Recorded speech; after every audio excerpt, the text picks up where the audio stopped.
Hello friends and welcome back. मैं हूं रिजवान शाह। आज हम देखने वाले हैं वॉल्यूम इंडिकेटर, जिसकी मदद से हम वॉल्यूम एनालिसिस करने वाले हैं। आज का हमारा टेबल ऑफ कंटेंट है।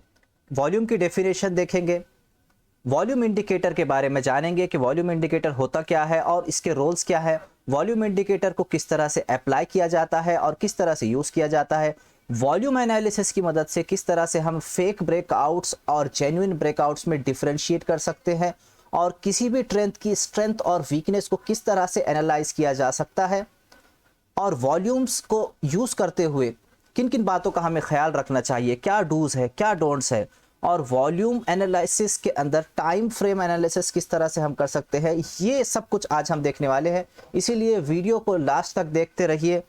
तो चलिए इस वीडियो को शुरू करते हैं।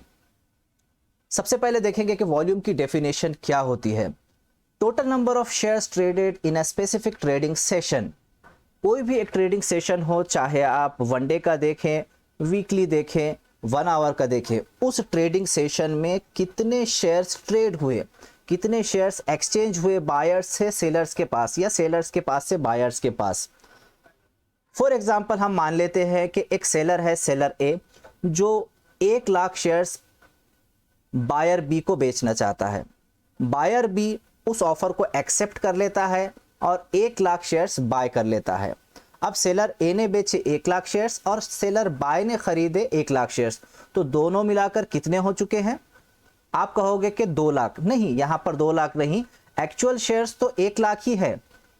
ए ने बेचे 1 लाख और बी ने खरीदे 1 लाख, तो 1 लाख शेयर्स ही यहां पर बायर और सेलर के बीच में एक्सचेंज हुए हैं, ना कि 2 लाख। तो वॉल्यूम यहां पर माना जाएगा 1 लाख, ना कि 2 लाख।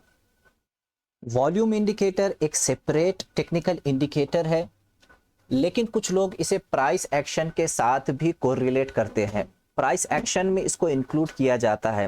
प्राइस एक्शन में हम without using any technical indicator किसी भी चार्ट को एनालाइज करते हैं, और ये बात काफ़ी हद तक सही भी है, क्योंकि वॉल्यूम हमें दिखाता है कि किस प्राइस पर कितने वॉल्यूम्स ट्रेड हुए और उस ट्रेंड की स्ट्रेंथ क्या है। इसीलिए हमेशा प्राइस को वॉल्यूम के साथ कोरिलेट करना बेहतर होता है, जिससे कि आपकी ट्रेड की एक्यूरेसी बहुत हद तक बढ़ जाती है। वॉल्यूम एनालिसिस हमें लिक्विड स्टॉक्स ढूंढने में मदद करता है। स्टॉक्स में लिक्विडिटी होना बहुत ही ज़्यादा ज़रूरी होता है।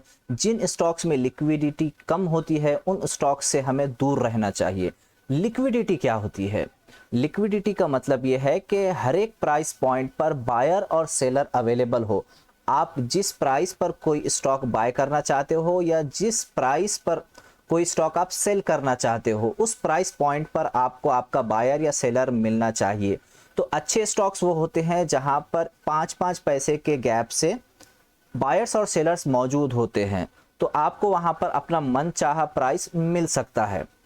तो वॉल्यूम एनालिसिस हमें लिक्विड स्टॉक्स ढूंढ कर देता है, और अच्छे स्टॉक्स में हमेशा लिक्विडिटी बनी रहती है। लिक्विडिटी क्यों बनी रहती है?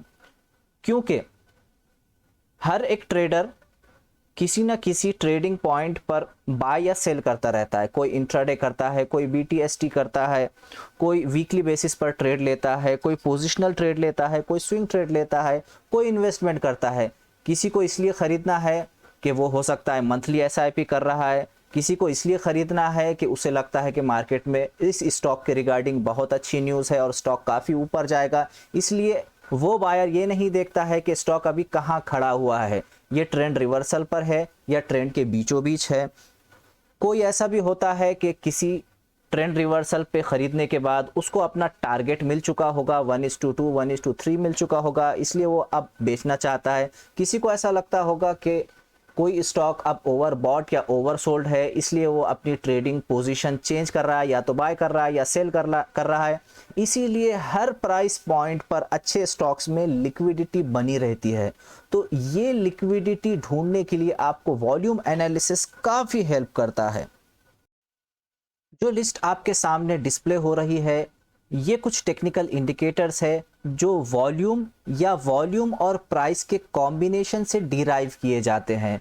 तो इसी बात से आप वॉल्यूम की इंपॉर्टेंस का अंदाज़ा लगा सकते हो कि वॉल्यूम के बेसिस पर इंडिकेटर्स बनाए जा रहे हैं, और ये लिस्ट और भी ज़्यादा है, लेकिन हम यहाँ पर सिर्फ इतने ही इंडिकेटर्स आपको शो कर रहे हैं और इन इंडिकेटर्स को हम आज डिटेल में नहीं देखने वाले हैं। ये सिर्फ वॉल्यूम की इंपॉर्टेंस बताने के लिए हम एक नंबर ऑफ इंडिकेटर्स की लिस्ट आपके सामने रख रहे हैं, क्योंकि हम देखते हैं कि बहुत सारे लोग सिर्फ ये तो बोल देते हैं कि वॉल्यूम की मदद से और काफ़ी सारे इंडिकेटर्स डिराइव किए जाते हैं, लेकिन वो कौन से इंडिकेटर है वो ये डिस्क्राइब नहीं करते। इसीलिए हमने आपके सामने एग्जाम्पल के लिए ये लिस्ट पेश की है, आप इसको देख सकते हो। और अगर आप इसके बारे में और जानना चाहते हो तो आप हमें कमेंट में बता सकते हो कि आप किस इंडिकेटर के बारे में जानना चाहते हो। हम कोशिश करेंगे उस पर भी सेपरेट वीडियो बनाने की।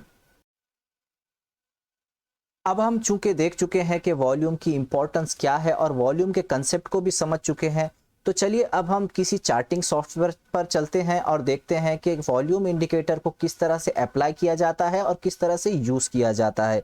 तो इसके लिए हम आपको ले चलते हैं investing.com पर। वॉल्यूम इंडिकेटर अप्लाई करने के लिए सबसे पहले आपको जाना है इंडिकेटर्स के सेक्शन में और यहाँ पर आपको वॉल्यूम सर्च करना है।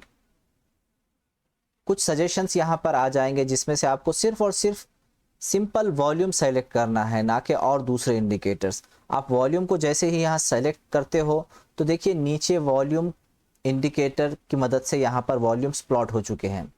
अब इसकी कुछ सेटिंग्स होती हैं, वॉल्यूम के नंबर्स किस तरह देखे जाते हैं वो अब हम आपको बताते हैं। आप यहाँ पर देखेंगे कि प्राइस वाला जो स्केल है, इस स्केल पर आपको यहाँ पर ये जो फिगर दिख रहा है ये लेटेस्ट वॉल्यूम के फिगर्स आपको दिख रहे हैं, और ये ब्लैक में जो फिगर आपको दिख रहे हैं ये वॉल्यूम के मूविंग एवरेज वाला फिगर है। और यहाँ पर आप टॉप लेफ्ट कॉर्नर में आएंगे तो ये ग्रीन कलर में जो नंबर दिख रहा है आपको, तो जिस प्राइस पर आप इस वक्त अपना कर्सर रखे हुए हो तो उस प्राइस के वॉल्यूम को यहाँ पर ये दिखाएगा करंट वॉल्यूम कितना है, और ब्लैक कलर में जो नंबर आपको दिख रहा है ये उस वॉल्यूम का उस वक्त का मूविंग एवरेज वाला नंबर है।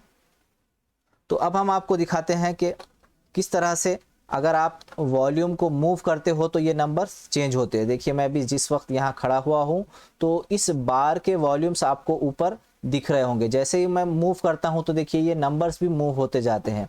आप टॉप लेफ्ट में भी देख सकते हो कि नंबर्स मूव हो रहे हैं, और आप बॉटम राइट में भी देख सकते हो कि जब मैं इसको इस तरह से स्क्रॉल करता हूँ तो आप देखिए कि ये अप एंड डाउन हो रहे हैं वॉल्यूम नंबर्स प्राइस स्केल पर राइट साइड में, राइट बॉटम में। अब हम देखते हैं कि वॉल्यूम की सेटिंग में अगर आप जाते हो तो वहाँ पर क्या है, वॉल्यूम का मूविंग एवरेज आप इसको 20 ही रखिए, बाय डिफ़ॉल्ट 20 ही इसकी अच्छी सेटिंग होती है, उसी में अच्छा रिजल्ट देता है। और शो एमए को अगर आप हाइड अनहाइड कर देंगे तो मूविंग एवरेज की लाइन आपको वहाँ से हाइड अनहाइड हो जाएगी, तो आप इसको चेक ही रखिए। स्टाइल में जाने के बाद अब आप इसका रेड कलर या ग्रीन कलर इस तरह से चेंज कर सकते हो, या दोनों भी कलर आप यहाँ पर एक ही रख सकते हो जिससे कि आपको डिस्ट्रैक्शन ना हो। तो हम इसे बाय डिफ़ॉल्ट वैसे ही छोड़ देते हैं। और यहाँ पर आप मूविंग एवरेज की जो लाइन है उसका भी कलर आप यहाँ से चेंज कर सकते हो। उसका कलर चेंज करने के बाद आप उसकी विड्थ भी यहाँ से सेट कर सकते हो। हम इसको ब्लैक ही रखते हैं। तो इस तरह से आप वॉल्यूम इंडिकेटर को अप्लाई भी कर सकते हो और वॉल्यूम इंडिकेटर को सेटिंग्स के अंदर से कुछ मॉडिफाई भी कर सकते हो। वॉल्यूम के अंदर आपको वॉल्यूम के एक बार या सिर्फ एक वॉल्यूम पर नज़र नहीं डालनी है, बल्कि आपको वॉल्यूम के मूविंग एवरेज को देखना है कि वॉल्यूम का मूविंग एवरेज अगर बढ़ रहा है तो हमारे लिए वो अच्छा सिग्नल है, अगर वॉल्यूम का मूविंग एवरेज कम हो रहा है तो वो हमारे लिए नेगेटिव सिग्नल है। तो आप ये देखें कि किसी भी स्टॉक में अगर वॉल्यूम मूविंग एवरेज से ऊपर हो तो वो स्टॉक इस वक्त स्ट्रांग है, उसका जो ट्रेंड चल रहा हो, अपवर्ड चल रहा हो, डाउनवर्ड चल रहा हो, वो ट्रेंड उस वक्त स्ट्रांग होगा। अगर वॉल्यूम के नीचे, वॉल्यूम के मूविंग एवरेज के नीचे वॉल्यूम इस वक्त ट्रैवल कर रहा हो तो वो वाला जो ट्रेंड है वो वीक ट्रेंड कहलाएगा। तो आप ऐसे ही स्टॉक्स देखें जो वॉल्यूम का मूविंग एवरेज ब्रेक कर रहे हों और वॉल्यूम का मूविंग एवरेज राइजिंग हो, तभी उस ट्रेड के अंदर आपकी एक्यूरेसी अच्छी रहेगी। हर साल मार्केट में नए इन्वेस्टर्स और नए ट्रेडर्स आ जाते हैं, मार्केट उनको अपनी तरफ अट्रैक्ट करता है, लेकिन अपने शुरुआती दौर में वो काफ़ी हद तक नुकसान उठाते हैं। उसकी एक बड़ी वजह ये होती है कि वो डिमांड जोन और सप्लाई जोन को नहीं समझ पाते, वो इंस्टीट्यूशनल बाइंग और सेलिंग को नहीं समझ पाते। तो वॉल्यूम एनालिसिस हमें मदद करती है डिमांड जोन और सप्लाई जोन को आइडेंटिफाई करने में। ये डिमांड जोन और सप्लाई जोन बहुत ही स्ट्रॉन्ग सपोर्ट और रेजिस्टेंस की तरह काम करते हैं। वॉल्यूम एनालिसिस हमें बताता है कि अनयूजुअल वॉल्यूम स्पाइक्स अगर कहीं पर हमें दिख रहे हैं, यानी कि अगर किसी भी स्टॉक के अंदर वॉल्यूम अपने मूविंग एवरेज से 4 times, 5 times, 6 times, 7 times up to 8, 10 times अगर हमें ज़्यादा दिखते हैं, तो इसका मतलब ये है कि किसी न किसी बड़े इंस्टीट्यूशन की वहाँ पर बाइंग या सेलिंग हुई है। अगर हम उस इंस्टीट्यूशन को, उस बड़े इन्वेस्टर या ट्रेडर को फॉलो करते हैं, तो हमें शुरुआती दौर में और हमेशा भी ये ट्रिक आपको काम आएगी कि आपका लॉस कम होगा, क्योंकि वो जो इंस्टीट्यूशनल बायर या सेलर है वो हमसे ज़्यादा स्मार्ट है। वो एक इंडिविजुअल नहीं है, उसके पास एक पूरी टीम होगी, एक एनालिस्ट पैनल होगा जो प्रोफेशनली ट्रेंड होगा। अगर हम उनको फॉलो करते हैं तो हमें मिनिमम लॉस हो सकता है और मैक्सिमम प्रॉफिट हो सकता है। तो यही वॉल्यूम एनालिसिस हमारी मदद करेगा कि हम किस तरह से इंस्टीट्यूशनल बायर्स को या सेलर्स को फॉलो कर सकते हैं और डिमांड और सप्लाई जोन्स को समझ सकते हैं। इस चार्ट में हमने पहले से ही डिमांड जोन और सप्लाई जोन को आइडेंटिफाई कर रखा है।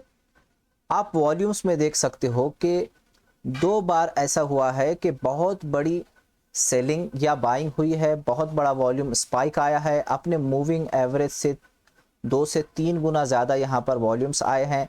ये जो पॉइंट्स थे मैं यहाँ पर आपको मार्किंग करके दिखा देता हूँ।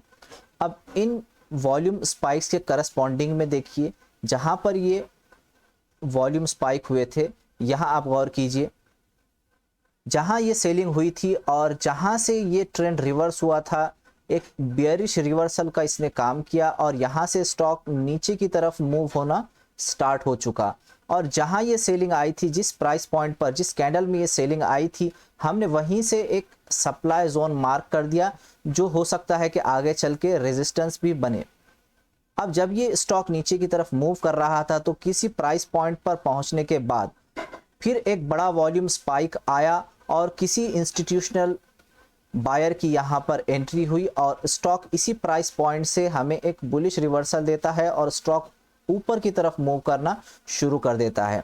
जहां से ये ट्रेंड रिवर्सल हुआ था, हमने उस लेवल को मार्क किया और उसे डिमांड जोन हम कहने लगे। ये डिमांड जोन हो सकता है कि फ्यूचर में आगे हमें एक सपोर्ट की तरह काम करता हुआ नजर आए। अब जब ये स्टॉक ऊपर की तरफ जा रहा था, तो बहुत सारे लोग प्रॉफिट बुक करना चाहते थे और उन्होंने जैसे ही देखा कि ये स्टॉक अब सप्लाई जोन में एंटर कर रहा है, तो वहीं से उन्होंने प्रॉफिट बुकिंग स्टार्ट की और ये स्टॉक उस सप्लाई जोन को ब्रेक नहीं कर पाया और वहीं से इसने नीचे मूव करना स्टार्ट कर दिया। फिर उन बायर्स ने देखा कि अब ये स्टॉक वापस डिमांड जोन में आ रहा है और उस डिमांड जोन में आने के बाद फिर वापस से बाइंग स्टार्ट हो जाती है और स्टॉक एक बुलिश रिवर्सल लेके फिर से ऊपर की तरफ निकल जाता है।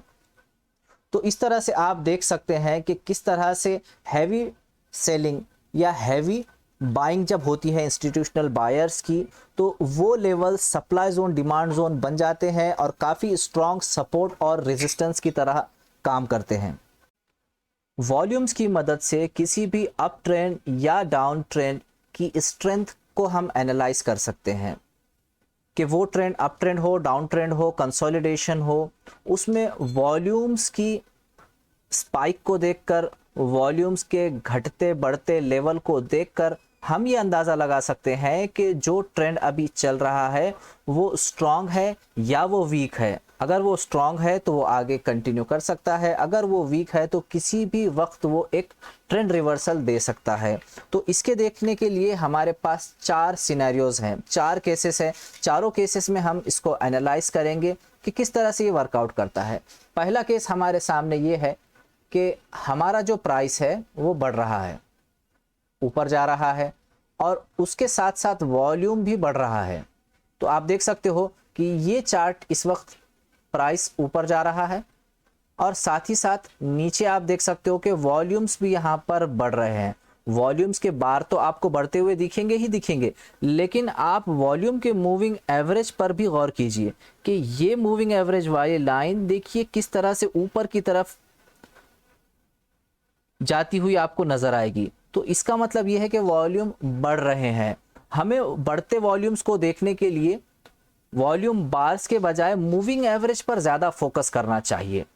अगर वॉल्यूम मूविंग एवरेज के ऊपर दिख रहा है या फिर मूविंग एवरेज की लाइन आपको ऊपर जाती हुई राइजिंग दिख रही है, तो इसका मतलब कि वॉल्यूम बढ़ रहे हैं। और अगर प्राइस और वॉल्यूम दोनों आपको बढ़ते हुए दिख रहे हैं, तो इसका मतलब कि ये वाला जो अप ट्रेंड है बहुत स्ट्रॉन्ग अप ट्रेंड है।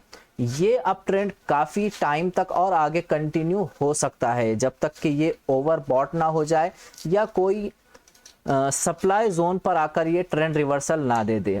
इसमें हमें एक चीज़ हमेशा याद रखनी है कि हमें यहाँ पर कभी भी सेल नहीं करना है या फिर शॉर्ट सेल नहीं करना है, क्योंकि इस वाले ट्रेंड के अंदर जो फोर्स है वो फोर्स प्राइस को ऊपर की तरफ धकेल रहा है। तो प्राइस ये है कि ऊपर ही जाता जाएगा। वो अगर 1 से 2 कैंडल नीचे भी आता है तब भी वो ऊपर ही जाएगा, क्योंकि फोर्स उसको ऊपर धकेल रहा है। अगर कोई 100 किलोमीटर पर आवर से चलने वाली गाड़ी आप ब्रेक लगाते भी हो तो इमीडिएटली वो स्टॉप नहीं होती है, वो कुछ दूर जाकर ही रुकती है। भले ही वो 5-10 मीटर दूर जाए, लेकिन मोमेंटम उसको आगे की तरफ ही धकेलता है। तो इसी तरह जब स्ट्रॉन्ग अप ट्रेंड होता है तो स्ट्रॉन्ग अप ट्रेंड में आप कभी भी शॉर्ट सेल मत कीजिए। तो हमेशा याद रखिए कि स्ट्रॉन्ग अप ट्रेंड में आप हमेशा लॉन्ग का ट्रेड लेंगे, यानी कि आप बाय करेंगे। सेलिंग को यहाँ पर अवॉइड कीजिए जब तक कि आपको ट्रेंड रिवर्सल के कोई स्ट्रॉन्ग सिग्नल्स ना मिल जाए। अब चलिए दूसरा केस देखते हैं। दूसरे केस में ये है कि प्राइस ऊपर जा रहा है लेकिन वॉल्यूम नीचे आना शुरू हो चुका है। अभी ओवरऑल प्राइस पर आप नजरें ना डालते हुए आप सिर्फ इस जगह पर फोकस करें कि यहां पर देखिए एक छोटा सा शॉर्ट टर्म अप ट्रेंड आपको देखने को मिलेगा। लेकिन जिस वक्त ये स्टॉक ऊपर की तरफ जा रहा था उसी वक्त आप देखिए नीचे कि उसके करस्पॉन्डिंग में वॉल्यूम्स नीचे की तरफ जा रहे थे, वॉल्यूम्स घटना शुरू हो चुके थे। यानी कि जो पार्टिसिपेंट्स है, बायर्स है और सेलर्स है, उनका इंटरेस्ट इस स्टॉक में कम हो चुका था। वो इस बढ़ते हुए ट्रेंड में इंटरेस्टेड नहीं थे। यानी कि ये जो अप ट्रेंड है वो वीक पड़ना शुरू हो चुका था, कमजोर होना शुरू हो चुका था। अब आप इसके मूविंग एवरेज पर भी नजर डालिए कि मूविंग एवरेज की लाइन भी नीचे की तरफ जाती हुई आपको दिखेगी। वॉल्यूम्स तो मूविंग एवरेज के नीचे है ही, तो जहां कहीं आपको ऐसा स्टॉक दिखे कि वॉल्यूम्स मूविंग एवरेज के नीचे ट्रेड कर रहे हो, तो ऐसे स्टॉक में आप फ्रेश पोजीशन लेने से थोड़ा सा अपने आप को बचाएं, इसको अवॉइड करें, क्योंकि ये वाला जो अप ट्रेंड है ये बहुत ही वीक अप ट्रेंड है और कभी भी ये ट्रेंड रिवर्सल दे सकता है। अब आप यहाँ देखिए कि यहाँ पर एक शॉर्ट टर्म रेजिस्टेंस था और ये जो नेक लाइन है, इस नेक लाइन को इस स्टॉक ने नहीं तोड़ा, क्योंकि उतना फोर्स ही नहीं था, उतना वॉल्यूम ही नहीं था, जिसकी वजह से ये इस रेजिस्टेंस को तोड़ नहीं पाया और यहाँ से ट्रेंड रिवर्सल हो चुका है। तो इसकी वजह यही थी कि ये जो शॉर्ट टर्म अप ट्रेंड आपको यहाँ देखने को मिल रहा था, इसमें वॉल्यूम का बैकअप नहीं था, इसमें पार्टिसिपेंट्स के इंटरेस्ट का बैकअप नहीं था। पार्टिसिपेंट्स का इंटरेस्ट कम हो चुका था इस बढ़ते हुए अप ट्रेंड में। इसी के बाद आप देख सकते हो कि बहुत बड़ा डाउनफॉल आपको देखने को मिला है। तो चलिए अब अपने तीसरे केस की तरफ चलते हैं। अब हमारा नेक्स्ट सिनेरियो है केस नंबर 3। यहां पर हो ये रहा है कि प्राइस नीचे जा रहा है और वॉल्यूम ऊपर जा रहा है, यानी कि जो डाउन ट्रेंड है वो लोअर लोज और लोअर हाइज बनाता हुआ आपको दिख रहा है। कि यहां पर देखिए कि प्राइस का मूवमेंट नीचे की तरफ है, लेकिन आप वॉल्यूम्स पर जब नजर डालेंगे तो वॉल्यूम्स आपको बढ़ते हुए दिखेंगे। वॉल्यूम के मूविंग एवरेज की लाइन आप देखिए कि लाइन स्लाइटली राइजिंग है, स्लाइटली ये अपवर्ड जा रही है। तो इसका मतलब ये है कि जो मार्केट पार्टिसिपेंट्स है तो इस डाउन ट्रेंड को वो और भी ज्यादा स्ट्रेंथ प्रोवाइड कर रहे हैं।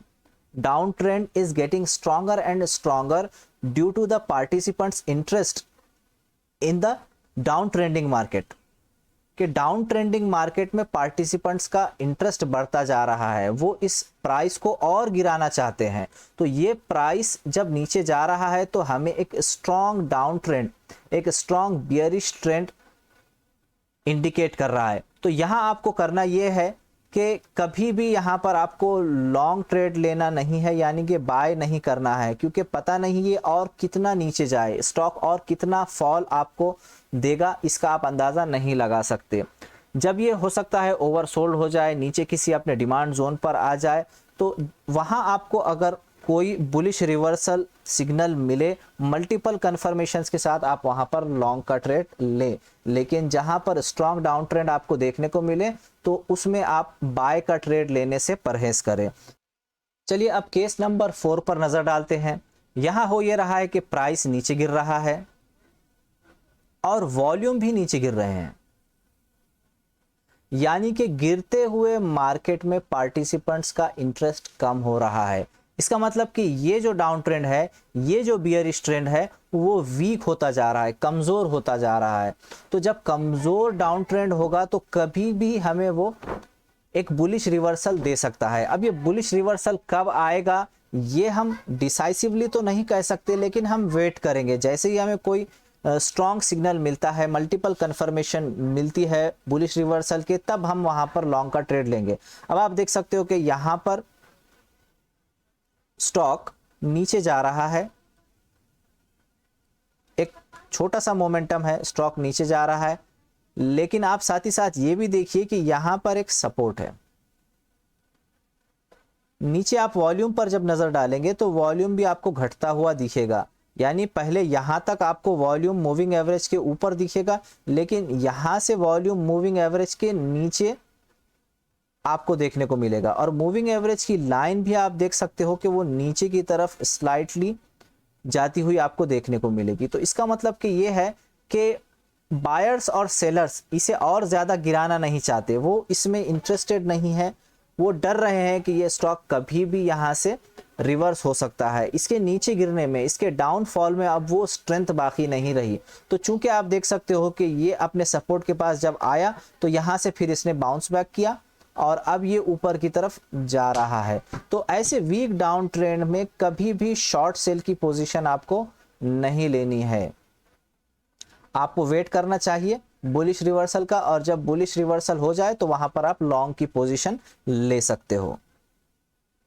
वॉल्यूम एनालिसिस हमें हेल्प करता है कि ब्रेकआउट्स में जब आप एंट्री लेना चाह रहे हैं तो उन ब्रेकआउट्स को आप आइडेंटिफाई करें कि वो ब्रेकआउट्स जेन्युइन है या फेक है। अब ये किस तरह से करते हैं हम वो देखेंगे।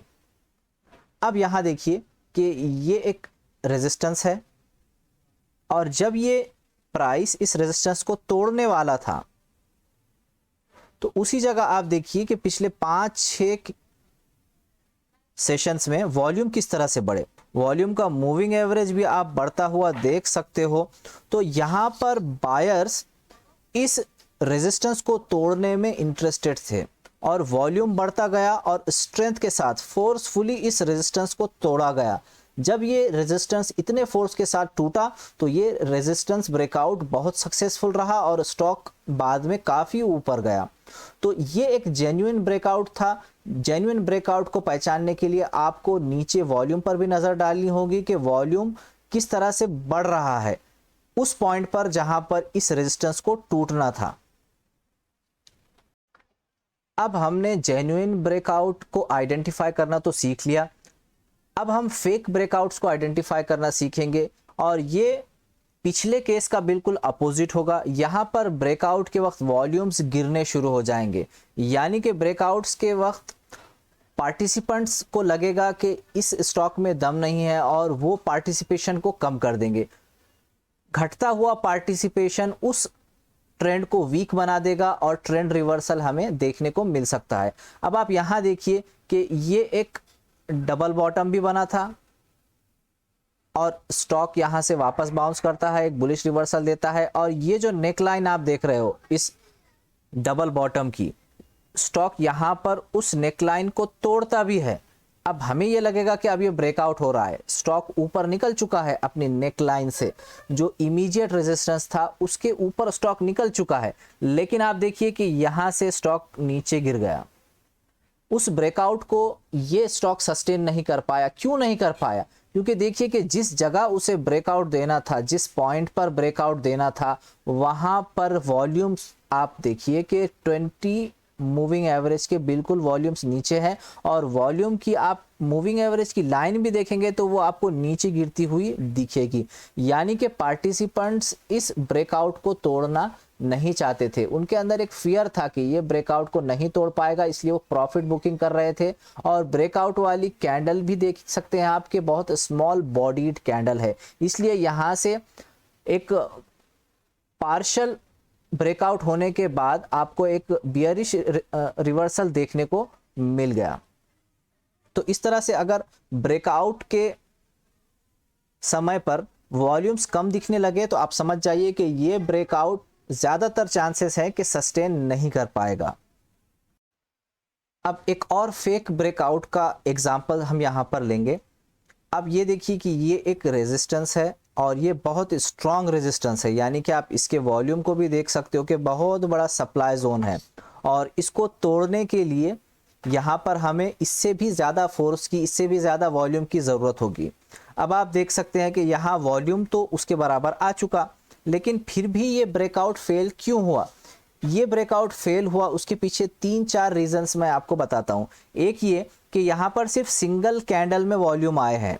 जब हमने जेन्युइन ब्रेकआउट वाला एग्जांपल देखा था तो उसमें आपने देखा था कि जिस कैंडल ने ब्रेकआउट दिया है उसके 4-5 पहले वाले कैंडल्स में भी वॉल्यूम आए थे, लेकिन यहाँ पर इस कैंडल के पहले किसी भी कैंडल में वॉल्यूम नहीं आया है। वो 20 मूविंग एवरेज के नीचे है, जो वॉल्यूम की आप लाइन देख सकते हो कि यानी मार्केट में पार्टिसिपेंट्स का इंटरेस्ट ही नहीं था। ब्रेकआउट वाली कैंडल में वॉल्यूम तो आ गए, लेकिन उसके पहले कोई वॉल्यूम नहीं था। तो इससे हमें ये सीखने को मिलता है कि कभी भी सिर्फ और सिर्फ एक वॉल्यूम स्पाइक पर हमें अपना डिसीजन नहीं लेना है, बल्कि हमें ये देखना है कि उस एरिया में उसके पिछले या अगले कैंडल्स में भी कितना वॉल्यूम आता है। दूसरी वजह इसके फेल होने की ये थी कि देखिए जब ये यहाँ से एक बुलिश रिवर्सल हमें देखने को मिला, एक बाउंस बैक देखने को मिला, तो सारे ही कैंडल्स बहुत ही स्मॉल बॉडीड कैंडल्स थे, यानी कि उनकी ओपनिंग और क्लोजिंग बहुत ही करीब करीब थी। तो ये एक वीक सिग्नल है। इससे समझ में आता है कि जो अप ट्रेंड है बहुत वीक है, क्योंकि स्मॉल बॉडीड कैंडल्स बना रहा है। दूसरा एक रीज़न ये था कि लास्ट आवर्स में यहाँ पर सेलिंग आई थी। आप इसका अपर वीक देख सकते हो कि बहुत बड़ा है। तो इसका मतलब ये है कि अगर आप इसको आवरली चार्ट में या फिर आप टाइम फ्रेम को और छोटा करके देखोगे, 30 मिनट का करके देखोगे, 15 मिनट का करके देखोगे, तो आपको वहाँ पर क्लियरली विजिबल होगा कि ये स्टॉक आखिरी जो आवर्स थे तो उनमें ये गिर रहा था। उसके बाद दूसरी वजह आप ये देख सकते हो कि हम एंट्री सजेस्ट करते हैं बाय की कब के कंफर्म बुलिश हो, नेक्स्ट कैंडल हाई के आसपास ओपन हो। देखिए हाई के आसपास तो ओपन तो हुई, लेकिन इसने प्रीवियस हाई को तोड़ा नहीं। अगर ये प्रीवियस हाई को तोड़ता तो हम यहाँ पर एंट्री लेते। तो ये कंफर्म बुलिश नहीं था, इसलिए हमने यहाँ पर एंट्री नहीं ली, और देखिए आपको वहीं से एक डाउनफॉल देखने को मिला है। तो इस तरह से आप जेन्युइन और फेक ब्रेकआउट में डिफरेंस कर सकते हो वॉल्यूम की मदद से, और वॉल्यूम के साथ साथ आपको प्राइस एक्शन के दूसरे थियरीज का भी सहारा लेना होगा, जैसे कि हमने यहाँ पे आपको डेमोन्स्ट्रेट किया है। वॉल्यूम इंडिकेटर अप्लाई करने के बाद जो वॉल्यूम बार्स हम चार्ट के बॉटम में देखते हैं, तो उन वॉल्यूम बार्स में वॉल्यूम का कलर इंपॉर्टेंट होता है या फिर वॉल्यूम के नंबर इंपॉर्टेंट होते हैं? तो जवाब है कि वॉल्यूम के नंबर इंपॉर्टेंट होते हैं, ना कि उसका कलर। क्यों? क्योंकि जितना वॉल्यूम होता है उसमें सेल ऑर्डर और बाय ऑर्डर्स की क्वांटिटी हमेशा बराबर ही होती है। जो हमने पहले वॉल्यूम की डेफिनेशन में देखा था कि बायर्स और सेलर्स, इनके बाय ऑर्डर और सेल ऑर्डर हमेशा बराबर ही होते हैं, वो कम ज़्यादा नहीं होते हैं। और वॉल्यूम के बार का जो हमें कलर रेड और ग्रीन देखने को मिलता है, ये इसीलिए होता है कि बस हमें एक डेमोन्स्ट्रेशन देना होता है कि उस ट्रेडिंग सेशन में प्राइस बढ़ा था या घटा था। तो कलर का यहाँ पर कोई लेना देना नहीं है, हमें बस मतलब है तो वॉल्यूम के नंबर से कि वॉल्यूम कितना ज़्यादा है या कम है, उस पर हम अपने ट्रेडिंग डिसीजंस लेते हैं। बहुत सारे ट्रेडर्स ऐसे होते हैं जो वॉल्यूम्स के ग्रीन और रेड कलर्स को डिसेबल कर देते हैं और उसे किसी एक कलर में सेटिंग्स पे रख देते हैं। या यहाँ आप देख सकते हो कि हमने सारे वॉल्यूम बार्स को ग्रे कलर में डिफाइन किया हुआ है। इससे फ़ायदा ये होता है कि आप जो नॉइस होती है ना ग्रीन और रेड की, बहुत सारे लोग जब डेमोन्स्ट्रेट करते हैं किसी चार्ट में तो बोलते हैं कि यहाँ पर देखो ग्रीन वॉल्यूम आ गया, यहाँ पर देखो रेड वॉल्यूम आ गया। वॉल्यूम रेड या ग्रीन नहीं होता है, वॉल्यूम वॉल्यूम होता है। वॉल्यूम सिर्फ ट्रेडेड क्वांटिटीज़ होते हैं उस सेशन में जिसमें बाय और सेल बराबर ही होता है, दोनों की क्वांटिटी, दोनों की तादाद बराबर ही होती है। इसलिए हमें कलर्स में वॉल्यूम को डिफरेंशिएट नहीं करना चाहिए। हाँ, अगर वॉल्यूम स्पाइक आपको जहाँ पर भी देखने को मिले तो वो हमारा सपोर्ट जोन या रेजिस्टेंस हो सकता है, वो हमारा डिमांड जोन या सप्लाई जोन हो सकता है। अगर प्राइस उस जोन के ऊपर ट्रेड कर रहा है तो वो हमारा सपोर्ट बन जाता है, प्राइस अगर उस जोन के नीचे ट्रेड कर रहा है तो वो हमारा रेजिस्टेंस बन जाता है। वॉल्यूम बार्स के जो रेड और ग्रीन कलर्स हमें देखने को मिलते हैं वो ये बताता है कि उस ट्रेडिंग सेशन में प्राइस घटा है या बढ़ा है, और प्राइस घटता और बढ़ता क्यों है। ये एक एग्जांपल के ज़रिए देख लेते हैं कि सेलर्स जब पैनिक में होते हैं, सेलर्स चाहते हैं कि हम किसी भी कीमत पर इस स्टॉक से निकल जाए, हमें डर लग रहा है कि ये स्टॉक और भी गिरेगा, तो सेलर्स जो रेट मिल जाए, जितना कम रेट मिल जाए उस रेट में अपने स्टॉक को बेचकर निकल जाते हैं। इसलिए उस ट्रेडिंग सेशन में वॉल्यूम गिरता जाता है, जबकि सेल ऑर्डर और बाय ऑर्डर तो एक ही तरह थे। और ग्रीन कलर क्यों दिखता है हमें किसी कैंडल का या उस वॉल्यूम के बार का? ग्रीन कलर इसलिए दिखता है कि जो बायर होता है यहाँ पर, बायर बैक फुट पर होता है। बायर यहाँ पर पैनिक करता है खरीदने में, बायर को लगता है कि ये मेरे लिए बेस्ट टाइम है इस स्टॉक को बाय करने का, अगर मैं अभी इसे नहीं खरीदूंगा तो देर हो जाएगी। तो बायर सेलर के दिए हुए हायर रेट्स पर भी खरीदने को तैयार हो जाता है, इसलिए वो प्राइस वहाँ पर बढ़ता जाता है। जबकि बाइंग ऑर्डर्स और सेलिंग ऑर्डर्स अभी भी यहाँ पर इक्वल ही थे। तो इसलिए आप कभी भी वॉल्यूम के रेड कलर या ग्रीन कलर को इंपॉर्टेंस ना दे, बल्कि वॉल्यूम की जो तादाद है, जो वॉल्यूम का नंबर्स है, उसको इंपॉर्टेंस दे। नए ट्रेडर्स में एक मिसकंसेप्शन वॉल्यूम को लेकर ये भी होता है कि जितने ज़्यादा वॉल्यूम आएंगे उतनी ही बड़ी कैंडल बनेगी। तो ऐसा रियल टाइम में नहीं होता है। किसी भी ट्रेडिंग सेशन में किसी भी स्टॉक की डिमांड और सप्लाई की वजह से प्राइसेस फ्लक्चुएट होते हैं। मैं एक एग्जांपल आपको बताता हूं कि मान लीजिए एक ट्रेडिंग सेशन है, मान लीजिए आवरली ट्रेडिंग सेशन है, उस एक घंटे में किसी स्टॉक में एक ही बायर और एक ही सेलर है। फॉर एग्जांपल उस स्टॉक की प्राइस है 100 रुपीज़, बायर चाहता है कि 100 रुपीज़ में ख़रीदे और सेलर क्या करता है कि 105 रुपये से कम उस प्राइस की बिड नहीं लगाता है। बायर बैकफुट पर आ जाता है और 105 रुपये में ख़रीदने पर मजबूर हो जाता है। तो देखिए कि आप यहाँ पर वॉल्यूम सिर्फ एक ही है, एक ही बाय ऑर्डर है, एक ही सेल ऑर्डर है, लेकिन इस एक ही वॉल्यूम ने प्राइस को 5% मूव करवा दिया। तो अब इसकी जो कैंडल बनेगी बहुत बड़ी बनेगी। लेकिन इन अ कॉन्ट्ररी, इसके अगेंस्ट में अगर हम देखें कि एक बायर है किसी टाइम फ्रेम में, आवरली टाइम फ्रेम में मान लीजिए, जो 1 लाख क्वांटिटी खरीदना चाहता है और उसकी प्राइस 100 रुपये ही है उस स्टॉक की, लेकिन जो सेलर है वो क्या करता है, उसको 100 रुपये 50 पैसे पर बेच देता है। तो 100 रुपये 50 पैसे पर बिकने के बाद क्या होगा कि स्टॉक सिर्फ और सिर्फ 0.5 यानी आधा % ही बढ़ेगा। तो आपको जो कैंडल देखने को मिलेगी बहुत छोटी देखने को मिलेगी। तो चलिए एक हम यहाँ पर चार्ट देख लेते हैं और चार्ट में मैं आपको बताता हूँ कि देखिए वॉल्यूम के बड़े या छोटे होने से कैंडल के साइज में फ़र्क। यहाँ आप देख सकते हो कि कुछ बड़े बड़े वॉल्यूम स्पाइक्स हमें देखने को मिल रहे हैं। यहाँ देखिए आपके बहुत बड़ा वॉल्यूम स्पाइक है और काफ़ी बड़ी यहाँ पर कैंडल हमें देखने को मिली है। लेकिन उसी के पैरेलल आप यहाँ पर देखिए उतना ही बड़ा वॉल्यूम स्पाइक है, लेकिन जब हम उसके बराबर वाली कैंडल को देखते हैं तो आप उसकी बॉडी देखिए कितनी छोटी है।